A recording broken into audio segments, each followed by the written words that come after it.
Melchisédek. Seigneur, merci pour ta parole.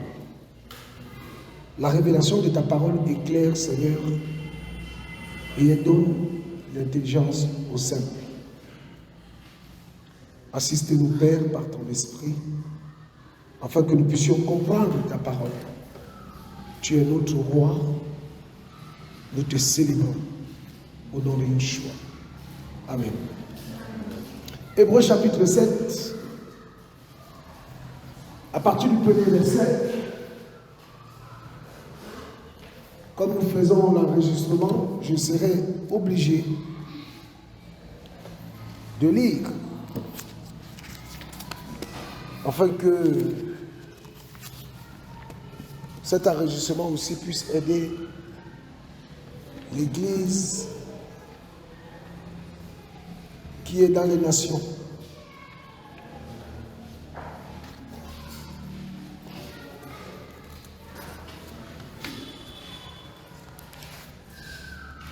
La Bible dit, car c'est ce Melchisédek, roi de Salem et prêtre d'Élohim très haut, qui alla à la rencontre d'Abraham lorsqu'il revenait de la défaite des rois et qui le bénit. Au verset 2, à qui aussi Abraham donna en effet pour sa part la dîme de tout. Or,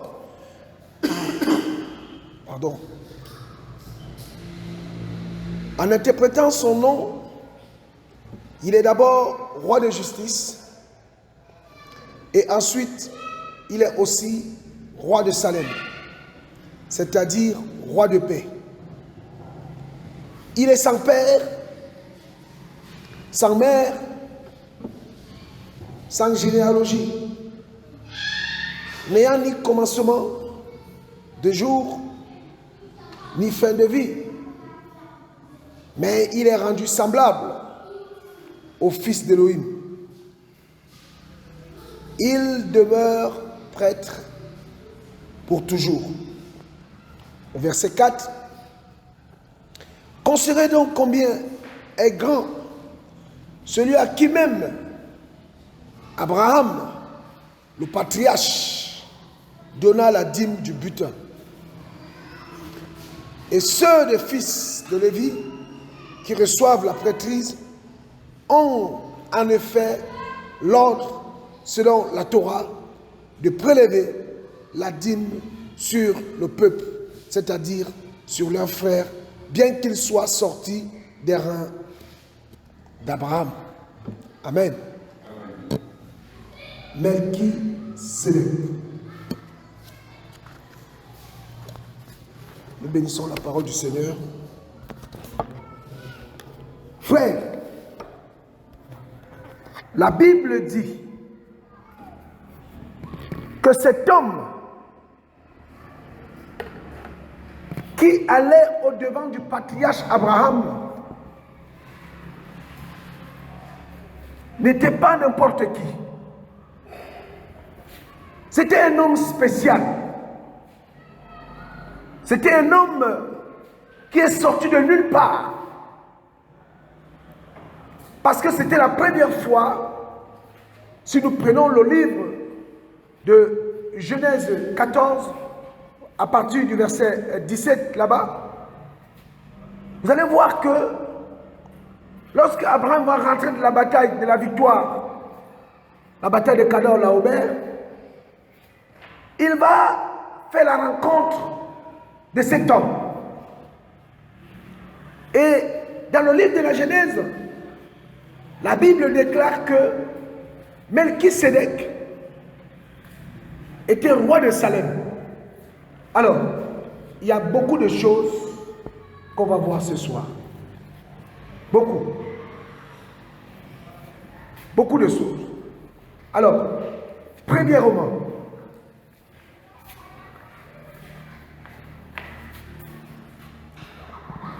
Melchisédek, la signification de Melchisédek est mon Elohim est roi. Ça, c'est la signification de son nom. Mon Elohim est roi. Ça, c'est la signification de son nom. 1. Et là, la Bible dit qu'il est bien roi de Salem. Il faut savoir que Salem, qui veut dire en hébreu paix. Amen. Or, ce Salem-là est le diminutif de Jérusalem. Alléluia. Maintenant, pourquoi dit-il que il est roi de Salem et non roi de Jérusalem? Amen. Il faut connaître toutes ces choses-là. Parce que la Bible ne dit jamais rien au hasard. Melchisédek s'est défini comme roi de Salem. Il faut savoir une chose, mes frères. C'est que lorsque la Torah est donnée à Moshe, c'est le Seigneur lui-même, Elohim, Adonai, Yahvé, qui parle de lui à la troisième personne. Et il définit Melchisédek comme sacrificateur ou prêtre du Très-Haut. Amen. Elle est lion. Elohim Très-Haut. Alors, nous allons aller pas à pas parce qu'il n'y a pas mal d'informations et je ne veux pas aussi vous brûler le crâne. Je vais essayer parce que je vais essayer de simplifier la chose afin qu'elle soit accessible pour tout le monde. Il faut savoir que Jérusalem ou Jérusalem était une ville que un des fils, le troisième fils de Canaan avait fondé. Amen. Le fondateur de la ville de Jérusalem s'appelait Jébus. Et ça, vous pouvez le voir dans le livre de Genèse chapitre 10. Là-bas. Or, Melchisédek va se définir comme roi de Salem. Parce que Jébus veut dire quoi? Alléluia.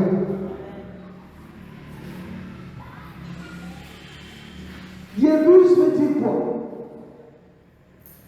Fouler au pied. Mais, non, le Seigneur ne pouvait pas s'approprier une vie qui est appelée à être foulée au pied. Amen. Il ne pouvait que s'approprier une ville dans une dimension prophétique de paix.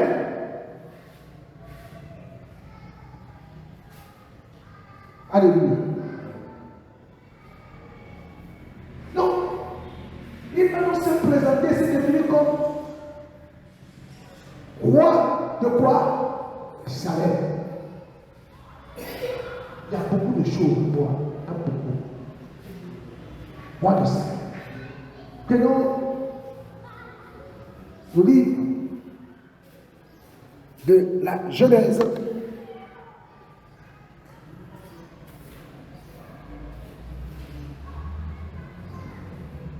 Chapitre 10 au verset 15. Qui a trouvé et qui peut faire la lecture? Genèse chapitre 10 verset 15 jusqu'au verset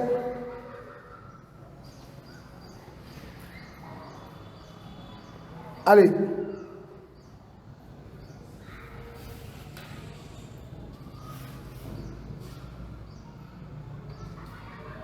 Jusqu'au verset 20. Qui a trouvé? Mon frère Et Canaan engendra Sidon, son premier-né, et Heth, et les Jébusiens, les Amoréens, les Girgasiens, les Évésiens, les Arkiens, les Séniens, les Avédiens, les Thémariens, les Amathiens, ensuite les familles des Cananéens se sont dispersées. Et les limites des Cananéens furent depuis Sidon. Quand on vient vers Guéra jusqu'à Gaza, en allant vers Sodome et Gomorrhe, Adma, Jusqu'au verset 20, jusqu'au verset 20. Adma et Théboïm jusqu'à Lishka, car ce sont là les fils de Cam, selon leur famille et leur langue, selon leur pays et selon leur nation. Amen. Amen. Alléluia. Donc, ici, nous voyons pour la première fois la mention des Yébus. Il faut savoir que Canaan était le fils cadet ou le petit-fils de qui?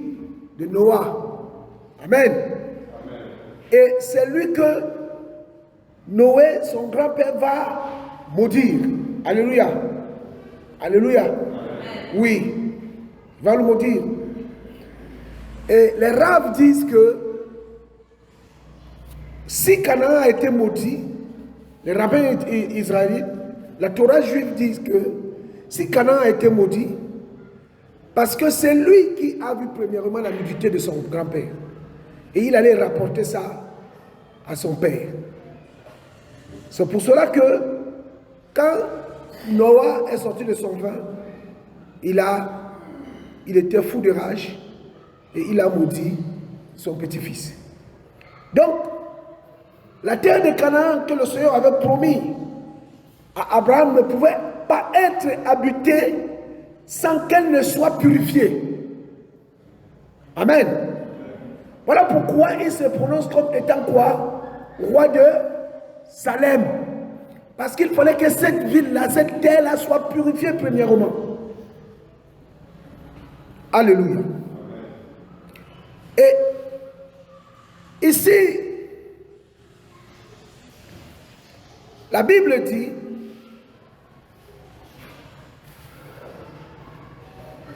dans le livre d'Hébreux, on le parle,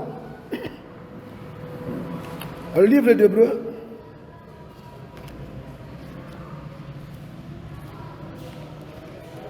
au chapitre 7 que nous avons lu tout à l'heure,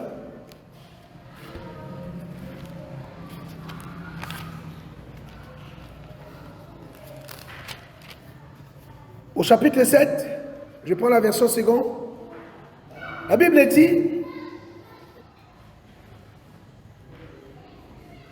en effet, au premier verset, ce Melchisédek était roi de Salem, sacrificateur de l'homme très haut. Il allait devant Abraham lorsqu'il revenait de la défaite des rois, et il lui bénit, et Abraham lui donna la dîme de tout.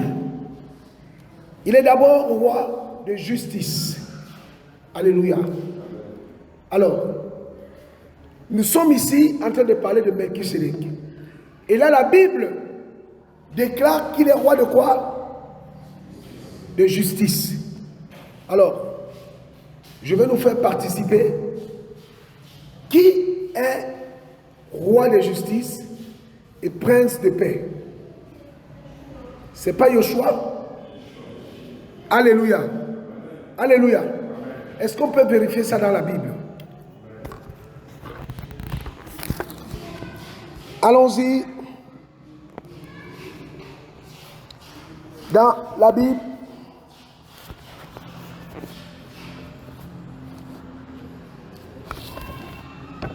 Jacques ou Jacob.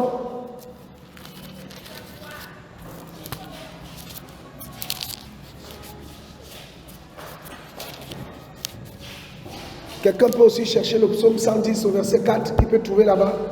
Psaume 110 au verset 4. Psaume 110 verset 4. Eh bien, tu as trouvé? Psaume 110 verset 4. Psaume 110. 110 verset 4.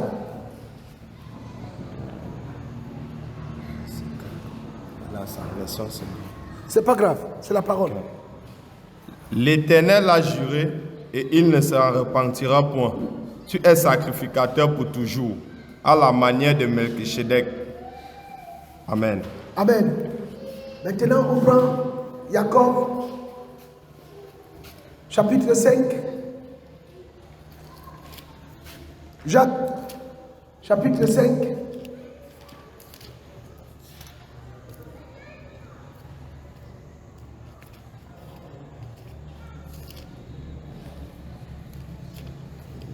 Chapitre 5, Jacques 5. Jacques, chapitre 5. Tu as trouvé? Verset 6. Il dit quoi? Vous avez condamné, vous avez assassiné le juste sans qu'il vous résiste. Soyez donc patients, frères, jusqu'à la parousie du Seigneur. Voici, le laboratoire atteint le précieux fruit de la terre. Prenez le précieux fruit de la terre, prenant patience à son égard jusqu'à ce qu'il ait reçu les pluies de la première et de la dernière saison. Alléluia. La Bible dit dans le livre de Jacob, chapitre 5, au verset 6, que nous avons quoi? Assassiné. En gros, nous avons crucifié qui? Le juste. Et la Bible déclare Melchisedec comme étant roi de quoi? De justice. Amen. Donc, on commence à comprendre que ce Melchisedec est étrangement et bizarrement ressemblant à qui? À Yoshua. Amen. Et encore, la Bible dit quelque chose. La Bible dit que il venait à la rencontre d'Abraham avec quoi? Du pain et du pain et du. Alors, je connais quelqu'un qui a dit dans la Bible, après avoir prié, après avoir soupé, il prit quoi? Il prit quoi? Du pain. Et ça, on peut trouver ça où? Allons-y.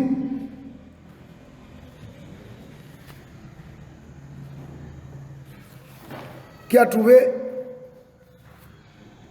On est dans le livre de qui? Jean, chapitre combien?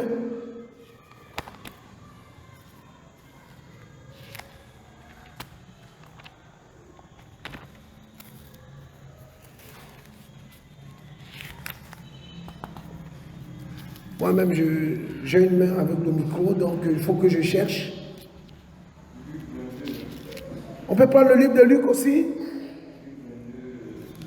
Luc, chapitre 22, à partir du verset 19. Alors, je vais lire ici.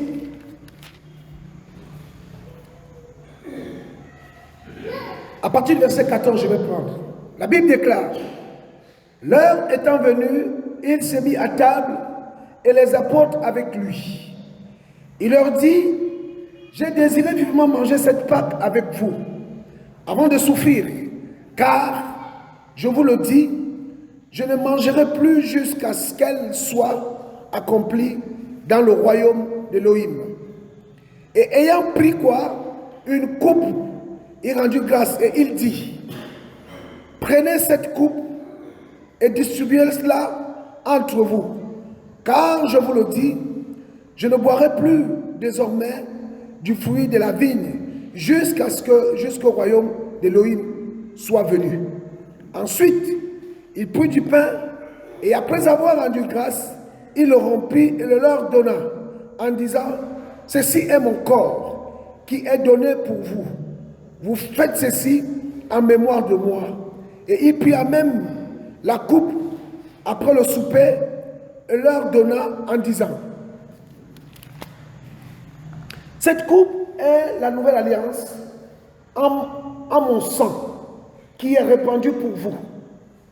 Cependant, voici la main de celui qui me livre est avec moi à cette table. Amen. La Bible déclare que les mêmes symboles que les apôtres ont eus, Abraham les a eus. Alléluia. Mais pourquoi? Vous savez pourquoi? Qui peut dire pourquoi Abraham les a eus? Parce que Abraham est le père de la foi. Et en tant que père de la foi, il devait expérimenter ce que nous, ses enfants, nous devions expérimenter. Alléluia. Abraham a vu notre Seigneur Yeshua dans ses habits royaux. Il s'est présenté à lui comme roi. Alléluia. Et nous savons que dans le livre de Jean chapitre 18, Pilate va demander au Seigneur, est-il le roi des Juifs? Alléluia. Vous savez, les Juifs sont les descendants de la Judée. Et la Judée fait partie de Jérusalem. Et le Seigneur va répondre à Pilate, tu le dis, oui, je le suis. Et la Bible dit, sur la plaque qui était en haut du poteau où il a été crucifié, il a été écrit ici quoi? Ici, est le quoi? Le roi des Juifs. Amen. Frère, je voudrais faire une parenthèse pour que nous comprenions les principes du royaume. Abraham ne pouvait rentrer dans sa promesse s'il n'avait mangé du pain et le vin.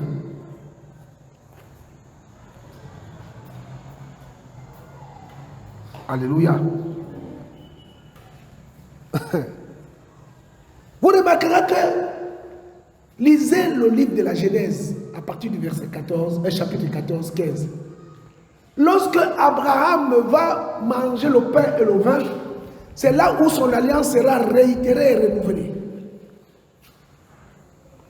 Il ne pouvait rentrer dans l'accomplissement de ses promesses s'il n'avait pas mangé le pain et bu quoi? Le vin. Parce qu'il y a un seul qui dit dans la parole, je suis le chemin, la vérité et la vie. Nul ne peut aller au Père s'il ne passe par qui? Par moi. Or, passer par lui veut dire quoi? Manger sa chair et boire son sang. Alléluia. Melchisédek. Et la Bible dit que c'était un roi. On va prendre toujours le verset, le chapitre 7 d'Hébreux.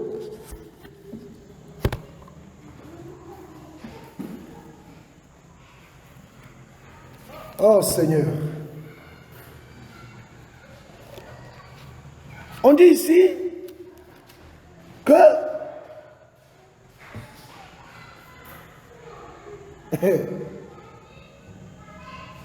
ce Melchisédek là était quoi? Sans père, ni mère, ni quoi? Ni de généalogie, ni commencement, ni de fin. Bon, attendez. Là, il y a quelque chose à dire. On va toujours rester dans le livre d'Hébreux, mais on va faire un petit marche arrière dans toujours le livre d'Hébreux, au chapitre 4.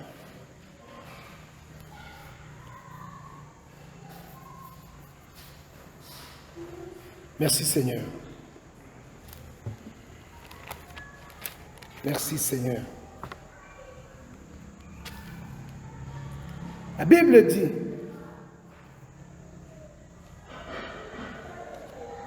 attendez, alors Jésus dit, bon, voici je viens. Il est écrit à mon sujet, en tête du Ok. Il dit, je lis ici, c'est pourquoi Mashiach entrant dans le monde dit, tu n'as voulu ni sacrifice ni offrande. Tu n'as agréé ni holocauste ni sacrifice pour le péché. Mais tu m'as formé un corps. Alors je dis, voici je viens. Dans le livre de la Torah, il est question de moi. Alléluia. Alléluia. Il dit, dans le livre, il est question de lui. Allons dans le livre de Luc, chapitre 24.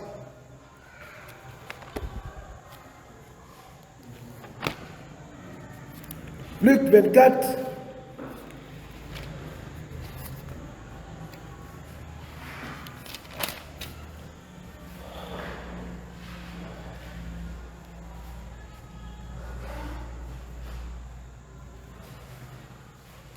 Luc 24.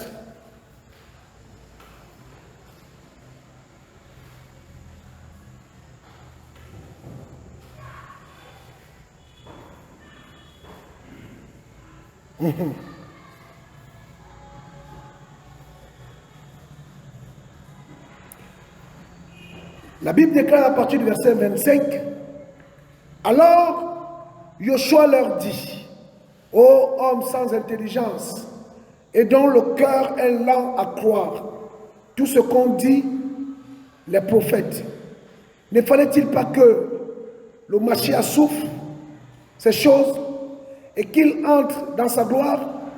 Et commençant par Moshe et par tous les prophètes, il leur expliqua dans toutes les Écritures ce qui le concernait. Amen. Alléluia. Alléluia. Frère, Yeshua est Melchisedec. Alléluia. Et Abraham l'avait vu. Il faut savoir que avant que Yeshua, le Seigneur, ne s'incarne, parce que Yeshua n'est que Elohim incarné. Mais avant sa venue, c'est pour ça que nous avons lu Hébreux chapitre 5 à partir du verset 10, il apparaissait sous forme de théophanie, sous forme de manifestation humaine. Donc c'est de lui que la Bible parle de l'ange de Yahweh. Amen. L'ange de Yahweh n'est autre que Yeshua. Melchisedec n'est autre que Yeshua. Alors, est-ce que le patriarche pouvait-il parler? Regardez. Moshe va dire quelque chose. Si nous prenons le livre de Jean, chapitre 1. Et on va arriver. Yohanan.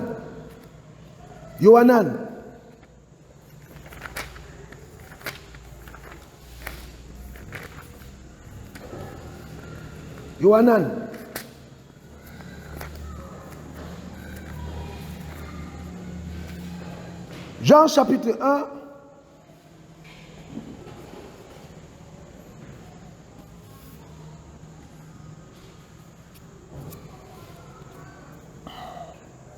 Merci Seigneur.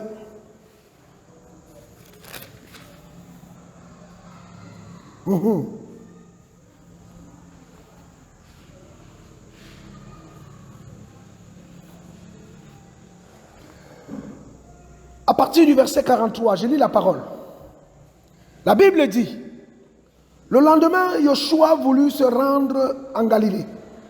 Et il rencontra Philippos et lui dit, suis-moi. Et Philippos, étant de Bethsaïda, de la ville d'André et de Pétros, et Philippos rencontra Nathanaël et lui dit, Amen. Nous avons quoi? Nous avons trouvé celui de qui Moshe a écrit dans la quoi? Dans la Torah. Amen.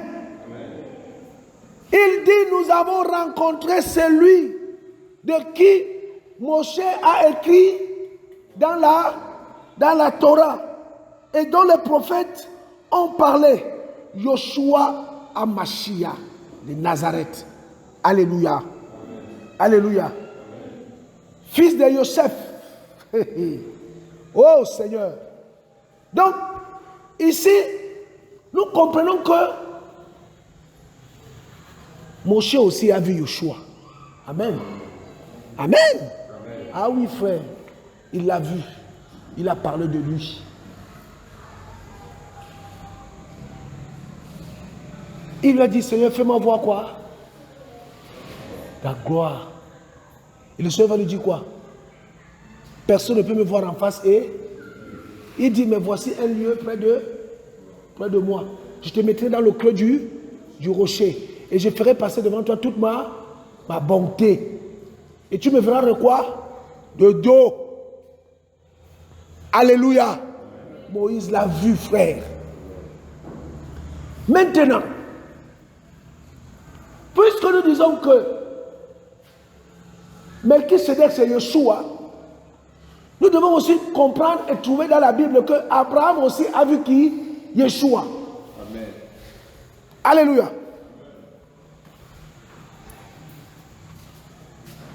Est-ce que jusqu'ici ça va?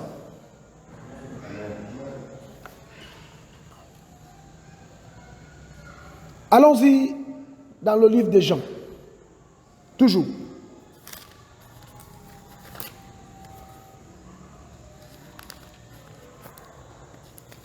Yohan.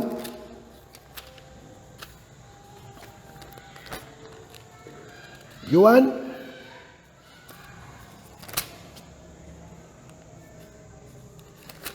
Chapitre 8.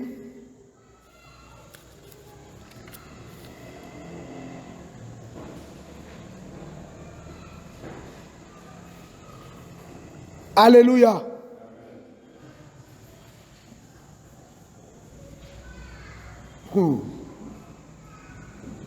Oh Seigneur, sauve-nous.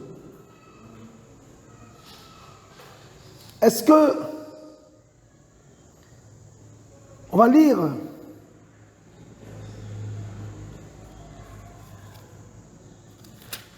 à partir,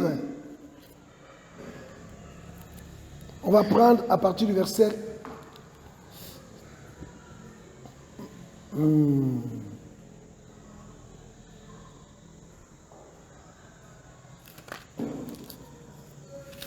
on va prendre un peu loin.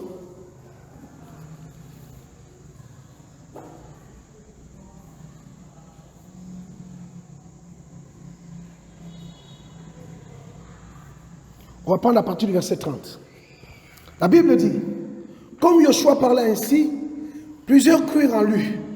Et il dit aux Juifs qui avaient cru en lui, si vous demeurez dans ma parole, vous êtes vraiment mes disciples. Vous connaîtrez la vérité, et la vérité vous affranchira. Il lui dit, répondirent, nous sommes de la postérité d'Abraham, et nous ne fûmes jamais esclaves de personne. Comment dis-tu, vous deviendrez libres? Yoshua dit, en vérité, je vous le dis. Leur répliqua Yoshua, quiconque se livre au péché est esclave du péché. Or, l'esclave ne demeure pas toujours dans la maison, le Fils y demeure toujours. Si donc le Fils vous affranchit, vous serez réellement libre. Je sais que vous êtes de la postérité d'Abraham, mais vous cherchez à me faire mourir, parce que ma parole ne pénètre pas en vous.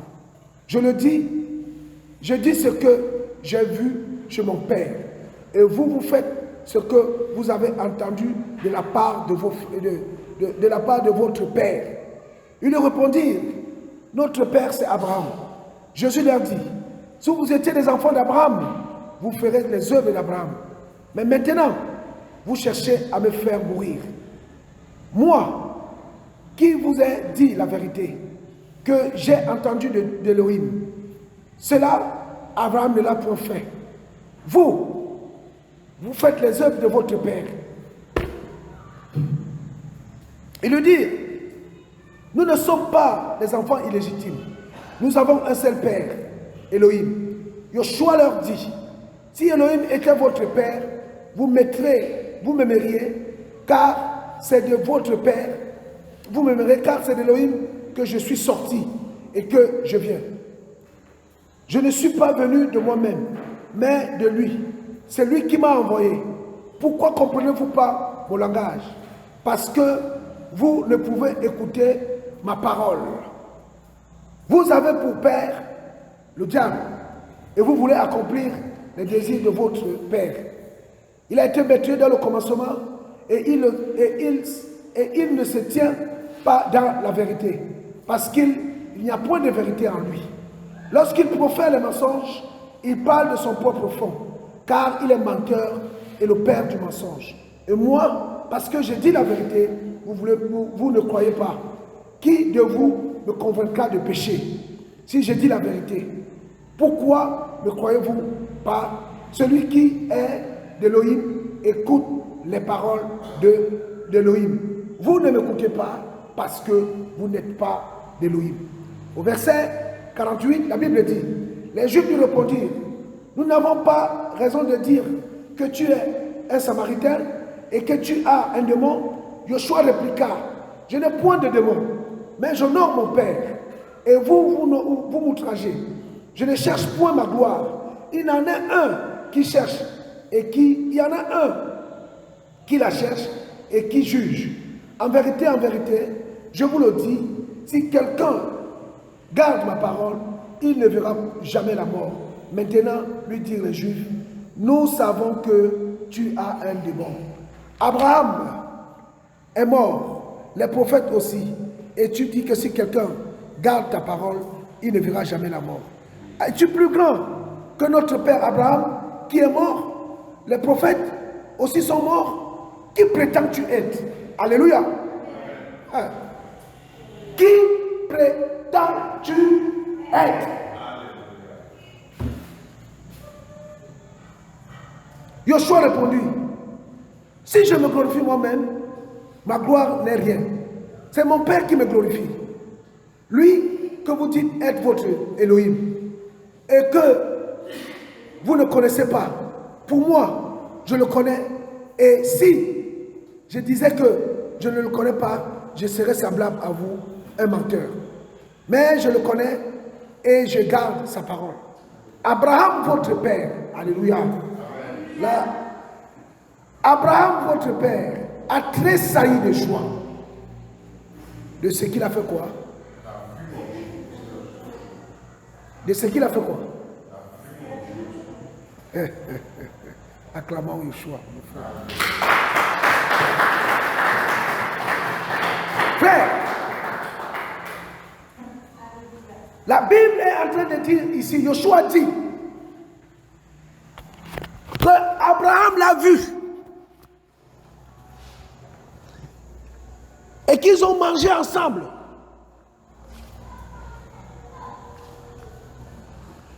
Abraham et Yeshua ont fait la scène ensemble. Ça peut te choquer.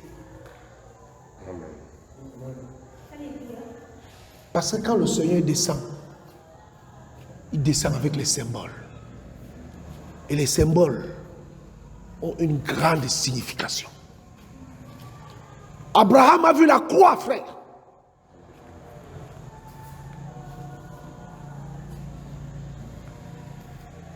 Voilà pourquoi le livre de Romains dit espérance contre espérance. Il crut. Alléluia. Je voudrais te dire, mon frère, ma soeur, il faut que tu manges la scène avec le Seigneur. Vous comprenez ce que le Seigneur dit là? Je nous invite à aller à la table du roi. Amen. Boire de son sang et de manger de sa chair. Si tu ne fais pas ça, tu n'es pas de lui. Oui, mon frère, je le d'alliance. Parce que nous adorons un Elohim d'alliance. Et l'alliance est paraphée par le sang. Vous savez, en Israël, à l'époque, lorsqu'une femme allait en mariage et que le mariage était consommé, on montrait les symboles de quoi? De sa virginité. Et c'était quoi? C'était le sang. Dans un drap quoi? Blanc. Alors, voilà pourquoi le Seigneur dit, celui qui veut sauver sa vie la fera quoi? La perdra. Il faut que tu donnes ta vie à Yeshua pour que toi-même tu aies la vie.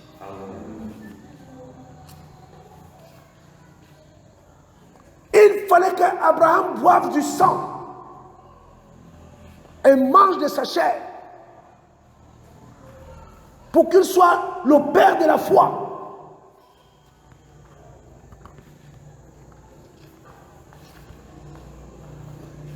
Pendant que je parle là, le Seigneur me donne encore d'autres enseignements. Les deux alliances d'Abraham. Parce qu'il y a la circoncision qui est là. Il y a la circoncision. Et il y a le pain et le vin. Pourquoi? Parce qu'il est le père des circoncis et des incirconcis. On appelle le livre de Romains. Parce qu'il est le père de la foi. Or, le sacrifice de Yeshua, on le doit par quoi? Par la foi. Est-ce que tu étais à Jérusalem quand il était crucifié? Non, mais il fallait croire. Voilà pourquoi le symbole de sa première alliance avec le Seigneur était la circoncision. Par rapport à la loi, descendant des Juifs, l'église messianique maintenant, l'épouse de Yeshua, octroie son salut par la foi. Amen. La foi en qui? En Mashiach. Alléluia. Frère, Melchisédek ne pouvait pas être le roi de Jérusalem. Non. Parce que Jérusalem aujourd'hui est appelé comment? Sodome et qui? Et Égypte. Dans le livre d'Apocalypse, je crois 11 ou 13 là-bas. Il ne peut pas s'octroyer une ville qui vit dans la saleté. Où Israël aujourd'hui, où on fait de la gay pride. Il ne peut pas. Mais quand il dit qu'il est roi de Salem, il ne tient pas compte de la vie actuelle. Mais il est dans la gloire. Il est dans la plénitude. Parce qu'il est le Tout-Puissant. Il sait que tôt ou tard, cette ville va lui revenir. Voilà pourquoi il va d'abord permettre que la ville soit habitée par les Jébusiens, les descendants de Canaan, qui étaient des hommes maudits, qui avaient des Elohim étrangers. Alléluia. C'est lui, ce Melchisédek, qui se présenta à Abraham. Et Abraham avait compris qu'en face de lui, cet homme qui est habillé de manière royale, parce qu'un roi a une couronne, un roi a un manteau royal, un roi a une ceinture d'or. Il l'a vu dans sa gloire et il lui a donné quoi? La dîme de tout. Et il le bénit. Parce qu'Abraham avait vu en lui quelqu'un qui était supérieur à lui. Et Yeshua dit, Abraham, votre père a vu quoi? Mon jour. Or, quand on parle le jour, on parle du jour de l'Éternel, le jour de Yahweh, le retour visible. Alléluia. Amen. Donc c'est pour ça qu'il s'est présenté comme en tant que roi de paix, Jérusalem, parce que Jérusalem sera pacifiée. Il n'y aura plus d'abomination, frère. Amen. Nous bénissons le Seigneur. Nous nous rendons toute la gloire pour cet enseignement. Alléluia. Que le nom du Seigneur soit béni. Amen.